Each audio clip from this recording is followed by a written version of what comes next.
శ్రీరామచంద్రమూర్తికి, సీతామాతకు, ఆంజనేయ స్వామి వారికి హృదయపూర్వక ధన్యవాదాలు. సమస్త గురుమండలికి హృదయపూర్వక ధన్యవాదాలు తెలుపుకుంటూ, ఇంతటి చక్కటి జ్ఞానాన్ని అందించిన డీనా మిరియం గారికి హృదయపూర్వక ధన్యవాదాలు. మనం సీతాయనం చదువుకుంటున్నాము. శ్రీరాముని శరీరాన్ని చిన్న గాయమైన ఆమె, అంటే అక్కడ అడవిలో జరిగింది, ఈ సోమకి కనిపిస్తుంది అనమాట. ఈ సోమ ఆ అడవిలో వాళ్ళకి జరిగిన విషయాలు మీనాక్షికి చెప్తుంది. శ్రీరాముని శరీరానికి చిన్న గాయమైన ఆమె బాధతో విలవిల్లాడిపోయేది. ఆయన కూడా అంతే. ప్రయాణం మధ్యలో మాత అనేక సార్లు అనారోగ్యానికి గురయ్యేది.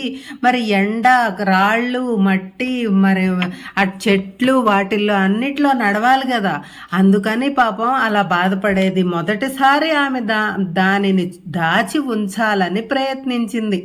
అంటే ఆమెకి అనారోగ్యంగా ఉన్నా, బాగలేకపోయినా దాచి ఉంచాలని, రాముడు ఆయన బాధ ఆయనకుంది కదా అని దాచి ఉంచాలని ప్రయత్నించింది. కానీ శ్రీరాముని నుంచి ఏదైనా దాయటం అసాధ్యమా చెప్పండి. ఆయన ఆమెను పనులన్నీ కట్టిపెట్టి పడుకొని ఉండమని ఆదేశించేవాడు. మాత ఆయనకు ఏ ఔషధ మొక్కలు తేవాలో, మందుని ఎలా తయారు చేయాలో చెప్పేది. ఆయన రాత్రి పగలు ఆమె పక్కనే మందు వేస్తూ ఒళ్ళు తుడుస్తూ కూర్చుని ఉన్నాడు. ఆయనకు కూడా ఒళ్ళు నొప్పులు వచ్చి అనారోగ్యానికి గురైన ఆమెతో చెప్పలేదు. ఒకానొక సందర్భంలో ఆయనకు గ్రామంలో ఒక అవసరం వచ్చింది, కానీ ఆమె అనారోగ్యంగా ఉండటంతో వదిలి వెళ్ళలేదు. ఆమె వెళ్ళమని చెప్పినా ఆయన కాదన్నాడు. ఆ రాత్రంతా ఆమె అనారోగ్యంతో పోరాడింది. దానితో ఆయన ఉదయమే వెళ్ళవచ్చని, అయితే మాత ఇచ్చే అసాధారణమైనది. ఆమె కొన్ని గంటల వ్యవధిలోనే కోలుకుంది. అరణ్యంలో ప్రయాణం వారి మధ్య ఐక్యతను పెంచింది. అది వారి ముందున్న జీవితంలో క్లిష్టతకే దారి తీస్తుంది. వారు పరస్పర భావాలు, ఉద్వేగాలు తెలుసుకోవటం సాధన చేశారు. వారిద్దరిని కాంతి దారాలు బంధిస్తున్నాయని మాత ఒకసారి చెప్పింది. ఆ ఫిలమెంట్ల వల్లనే తమ ఆలోచనలు పరస్పరం ప్రసారం అవుతున్నాయని చెప్పింది.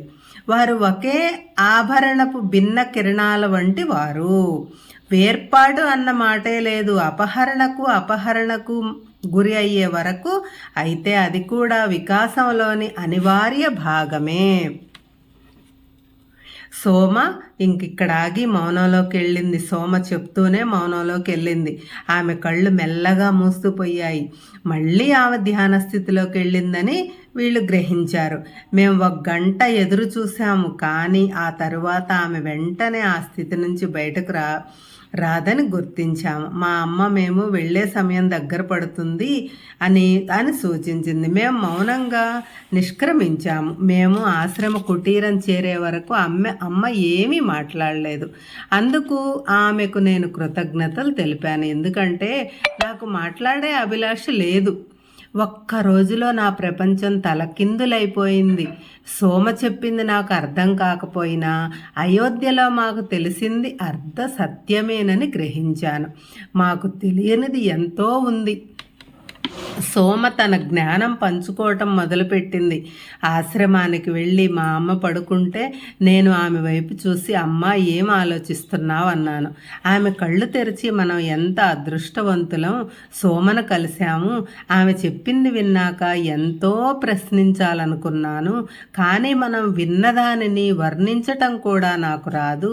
నేను మీ నాన్నకు ఏం చెప్పాలి? పెండ్లి అంటే నీకు ఉన్న భయానికి కారణం కనుక్కోవటానికి వచ్చాం, కానీ ఇప్పుడు నాకు మనం నిజంగా అందుకొరకే వచ్చామా అనిపిస్తోంది.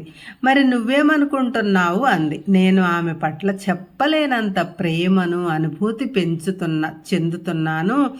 ఆమె జనక మహారాజు గురించి మాట్లాడినప్పుడు నా లోపల ఏదో గిర్రున తిరిగింది అని చెబుతుండగా నా కళ్ళ వెంట నీరు కారింది. మా అమ్మ జవాబు చెప్పకుండా కళ్ళు మూసుకుని, సాయంత్రం భోజనం వరకు విశ్రాంతి తీసుకుందాము అంది.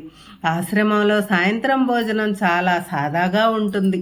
గురువుగారు మా వద్దకు వచ్చి సోమ మీతో మాట్లాడిందా లేక ధ్యానంలో ఉందా అన్నారు. ఆమె చాలాసేపు మాట్లాడింది అని మా అమ్మ చెప్పింది. ఆయన బిగ్గరగా నవ్వుతూ ఆవిడ మీకు మిథుల కథలు చెప్పిందా అని అడిగాడు. మా అమ్మ అవునని తలోపగా ఆయన నా వైపు తిరిగి వాటిలో ఒక్కటి ఆశ్రమవాసులకు చెప్తావా అని అడిగాడు.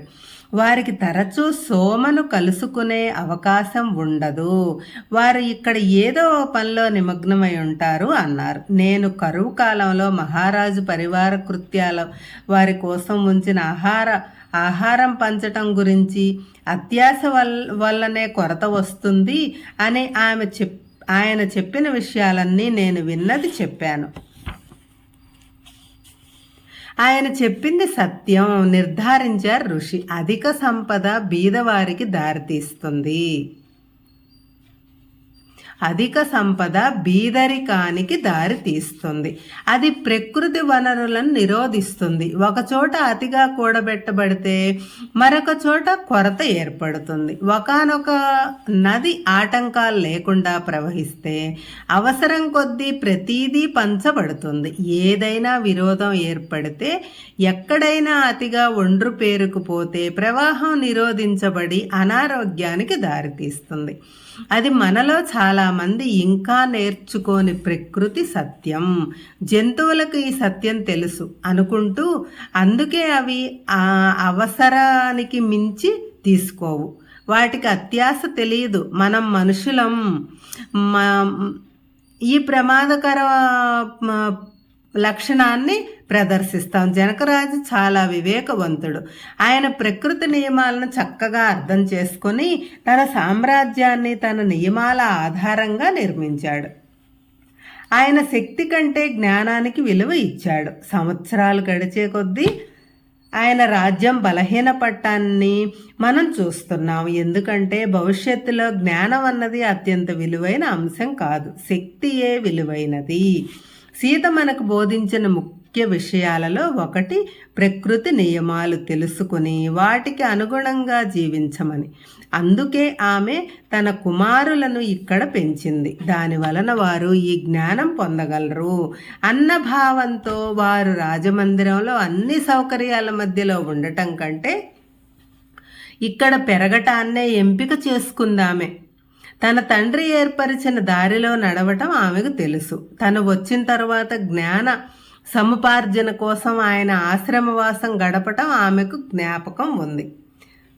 ఆశ్రమంలోని వారందరూ శ్రద్ధగా వింటున్నారు. వారిలో ఒకరైతే అది ఎంపికేనా అని అడిగారు. గురువుగారు నవ్వారు. సీతాదేవి జీవితంలో సంభవించిన ప్రతిదీ కూడా ఒక ఎంపిక మాత్రమే. ఆయన మాటల్లో అర్థానికి నేను ఆశ్చర్యపోయాను. ఈ మొత్తం ప్రాంతంలో అయోధ్య శక్తికి కేంద్రం, పెంపొందుతున్న శక్తి కేంద్రం. కానీ మేము జ్ఞానవంతులం కామా? జ్ఞానాన్ని గౌరవించమా? ఆయన చెప్పే ఈ జ్ఞానం ఏంటి? ఆయనను అడగటానికి నా పిరికితనం అడ్డం వచ్చింది. కానీ వెళ్ళేలోపు నా ప్రశ్నలు సోమను అడగాలని నిశ్చయించుకున్నాను.